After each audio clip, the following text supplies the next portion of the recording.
Hello student, this Akash Sharma. You are watching my YouTube channel. और आज मैं आपके लिए नेक्स्ट चैप्टर लेके आई हूँ, ट्रायल बैलेंस एंड एरर।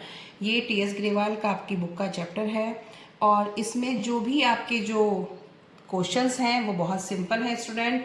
लेकिन मैं पहले इसकी थ्योरी आपको समझा रही हूँ जिससे कि आपको इसका बेस पता चल जाए कि ट्रायल बैलेंस क्यों प्रिपेयर किया जाता है और इसे बनाने के लिए क्या फीचर्स कैरेक्टरिस्टिक्स होते हैं और इसके क्या ऑब्जेक्ट है और इसका किस तरीके का फॉर्मेट है। तो थोड़ी सी मैं पहले आपको थ्योरी दूंगी जिससे कि आपके अगर 1 मार्क्स में क्वेश्चन आते हैं तो आप बता दें कि ट्रायल बैलेंस से रिलेटेड कोई भी क्वेश्चन आ जाए तो आप उसको अच्छे से आंसर दे सकें। ठीक है, तो स्टार्ट करते हैं। After completion of posting from journal or subsidiary books to the ledger, want to verify accuracy of the posting. After completion, सब कुछ कंप्लीट होने के बाद, पोस्टिंग फ्रॉम जर्नल, जर्नल से पोस्टिंग होने के बाद subsidiary books to the ledger और लेज़र वगैरह प्रिपेयर होने के बाद want to verify accuracy of posting. तो हमें क्या करना है, हम ये जानना चाहेंगे कि हमारी जो पोस्टिंग है वो उसमें कितनी एक्यूरेसी है, वो सही की है क्या गलत की है। ठीक है, तो ये जानने के लिए for this purpose statement is prepare wherein the balance of all the accounts in the ledger are incorporated. और इस पर्पज के लिए एक स्टेटमेंट प्रिपेयर किया जाता है जिसमें बैलेंसेस होते हैं सारे अकाउंट के लेजर के। जितने भी लेजर हैं, आपने लेजर अकाउंट बनाए हैं, उनको एक साथ शामिल किया जाता है, इनकॉर्पोरेटेड। तो उस जो भी स्टेटमेंट उसके लिए प्रिपेयर किया जाता है, the statement so prepare is called trial balance. तो उस स्टेटमेंट को क्या कहा जाता है, ट्रायल बैलेंस, क्योंकि इसके अंदर सारे जो लेजर अकाउंट हैं उनको आप क्या करते हैं, ट्रांसफर कर देते हैं। और ये चेक करने के लिए कि आपने कोई मिस्टेक की तो नहीं है, अर्थमेटिकल एक्यूरेसी जानने के लिए प्रिपेयर किया था ट्रायल बैलेंस। ठीक है, तो ये तो एक सिंपल आपको मैंने समझा दिया कि क्या मीनिंग है इसका। According to G R Batliboi, तो इसके अकॉर्डिंग एक मैंने डेफिनेशन डाल दी है। Trial balance is a statement prepared with the debit and credit balance of ledger account to test the arithmetical accuracy of the books. Trial balance क्या है, एक स्टेटमेंट है जो प्रिपेयर किया जाता है लेजर अकाउंट से और क्या करने के लिए, मेन है अर्थमेटिकल एक्यूरेसी चेक करने के लिए किया जाता है। ठीक है, तो उसको जो प्रिपेयर किया जाता है वो अर्थमेटिकल एक्यूरेसी के लिए किया जाता है। Features of characteristic of trial balance, features क्या है इसके, फीचर्स देखो, it is A list of balance of all ledger account and the cash book. ये क्या है, ये लिस्ट है किसकी, सारे लेजर अकाउंट की और कैश बुक की एक लिस्ट है जिसे आप ट्रांसफर करते हैं ट्रायल बैलेंस के फॉर्मेट में। ठीक है, it is just A statement and not an account. यह एक स्टेटमेंट है, हिंदी में इसको बोलेंगे कि विवरण है, ये कोई एक पर्टिकुलर अकाउंट नहीं है। इसमें जस्ट आप क्या करते हैं, आप बस इसमें क्या करेंगे, ये जो भी आपने लेजर अकाउंट बनाए हैं उनके बैलेंसेस को ट्रांसफर करेंगे। तो ये कोई अकाउंट नहीं है कि पर्टिकुलर डेट को बनता है कि पर्टिकुलर चीज पे बनेगा, ये कुछ नहीं है, सिर्फ एक स्टेटमेंट है। It is a neither a part of double entry system, no does it appear in the actual books of accounts, it is just a working paper.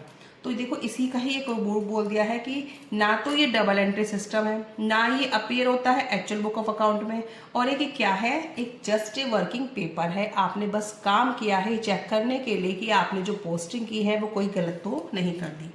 It can prepare at any time during the accounting period. Usually it is prepared at the end of accounting year before preparing the final account. ये बहुत अच्छे questions हैं, ये 1 marks में पूछ ले जाते हैं, इसलिए मैंने थ्योरी में आपको बताने की कोशिश की है कि जो ट्रायल बैलेंस है वो किसी पर्टिकुलर को टाइम को नहीं बनाया जाता है। ठीक है, वो कभी भी आप उसको प्रिपेयर कर सकते हैं और मोस्टली जो यूजली बनती है प्रिपेयर जो बनता है वो end of accounting year but before preparing the final account. Before preparing the final account means trading और profit and loss and balance sheet से पहले इसको प्रिपेयर किया जाता है ताकि आप उसको वहाँ पे ट्रांसफर कर सको, जो भी गलती है उसको वहीं पे चेक कर सको। ठीक है, तो इसका कोई टाइम नहीं है, आप क्वार्टरली मंथली इसको कभी भी बना सकते हैं, बट जो यूजुअली बनता है वो कब बनता है, end of the year before preparing the final account. तो याद रखना है, 1 मार्क्स में पूछ लिया जाता है। It is prepare to check the arithmetical accuracy of the ledger account. और ये क्या करने के लिए प्रिपेयर किया जाता है, arithmetical accuracy of the ledger account से जो भी आपने पोस्टिंग की है वो कोई गलत तो नहीं कर दी, उसके लिए आप ये प्रिपेयर करते हैं। तो ट्रायल बैलेंस का एक शॉर्ट जो है वो यही है कि जो ट्रायल बैलेंस बनता है वो किस लिए बनता है, to test the arithmetical accuracy of the books. ठीक है, नेक्स्ट है स्टूडेंट आपका ऑब्जेक्टिव और नीड और function of preparing trial balance. तो ऑब्जेक्टिव आए, नीड आए या फंक्शन आए, सेम ही है आपका, ठीक है। तो हमें इसकी क्या मेन ऑब्जेक्ट है कि हम ट्रायल बैलेंस को क्यों बनाते हैं? To ascertain the arithmetical accuracy of the ledger account. तो जो भी आपने लेज़र बनाए हैं उनकी अर्थमेटिकल एक्यूरेसी जानने के लिए हम इसको प्रिपेयर करते हैं। To help in locating error, और ट्रायल बैलेंस हमारी जो भी कोई एरर है उसको लोकेट करने में हमारी हेल्प करता है। To obtain a summary of the ledger account, और ये क्या है, जब हम ट्रायल बैलेंस में सारे लेज़र अकाउंट के बैलेंसेस ट्रांसफ़र करते हैं उसकी समरी, हम ट्रायल बैलेंस को देख के हमें पता चल जाता है कि इस लेज़र अकाउंट का ये अमाउंट है, तो उसको आप देख के आपको पता चल जाएगा। तो ये क्या करता है, एक समरी आपको मिल जाती है सारे लेज़र अकाउंट की, क्योंकि सारे लेज़र अकाउंट इसके अंदर ट्रांसफ़र हो जाते हैं। To help in the preparation of final account, और मेन ये है कि आपकी जो ट्रायल बैलेंस है फाइनल अकाउंट प्रिपेयर करने में हेल्प करता है, क्योंकि जर्नल के बाद आपने जो पोस्टिंग लेज़र वगैरह में करी है वो सब लेज़र से जो आपके ट्रायल बैलेंस प्रिपेयर हुआ, अब उससे आपको पता चल गया कि आपके लेज़र में कोई भी गड़बड़ नहीं है, तो उससे आप फाइनल अकाउंट प्रिपेयर करने में बहुत हेल्प मिलती है, ठीक है। तो बहुत सिंपल है, आप 3-4 इसको ऐसे ही याद कर लेंगे। To ascertain the arithmetical accuracy, to help in locating error, to obtain a summary of the ledger account, to help in the preparation of final account. Final account में कौन कौन से आते हैं? Trading, profit and loss, balance sheet. इन तीनों के बनने से पहले आपको ट्रायल बैलेंस बनाना है, उससे आप ट्रायल बैलेंस जब प्रिपेयर हो जाएगा तो उससे आपको ये तीनों अकाउंट बनाने में बहुत हेल्प मिलेगी, ठीक है। आगे देखते हैं फॉर्मेट ऑफ ट्रायल बैलेंस। तो फॉर्मेट क्या है इसका? बहुत सिंपल फॉर्मेट है। Trial balance as on head of accounts, जो भी आपके अकाउंट्स हैं आपको यहाँ पे डाल देने हैं लेज़र के जो भी हैं। LF laser folio, debit and credit. Debit में आपकी क्या आएंगी? Asset and expense, asset and expense. और यहाँ पे क्या आएगा? LIC, लायबिलिटी, इनकम, कैपिटल, ठीक है। तो बहुत सिंपल है फॉर्मेट भी। अब एक इन्फॉर्मेशन मैंने क्लोजिंग स्टॉक की दी है स्टूडेंट, इसको आप अच्छे से एक बार समझ लेना, सुन लेना, उसके बाद जब क्वेश्चन करेंगे तब आपको डिटेल में समझ में आ जाएगा। Closing stock is not given in the trial balance but is given as an additional information. Closing stock कभी भी ट्रायल बैलेंस में नहीं दिखाया जाता है, ये सिर्फ एक एडिशनल इन्फॉर्मेशन है और adjustment outside the trial balance, और इसका एडजस्टमेंट क्या है? ट्रायल बैलेंस से बाहर ही होता है। क्लोजिंग स्टॉक होता क्या है? Closing stock is the value of goods unsold out of opening stock and purchase. Opening stock and purchase से जो बाहर है गुड्स, जो आपका माल नहीं बिका है, वो क्लोजिंग स्टॉक है। It is value at cost और net realisable value whichever is less. और ये जो कैलकुलेट की जाती है क्लोजिंग स्टॉक की वैल्यू, कॉस्ट और नेट रियलाइजेबल वैल्यू जिसमें जो भी इसमें से कम हो, आप उसी पे आप इसको रिकॉर्ड करेंगे।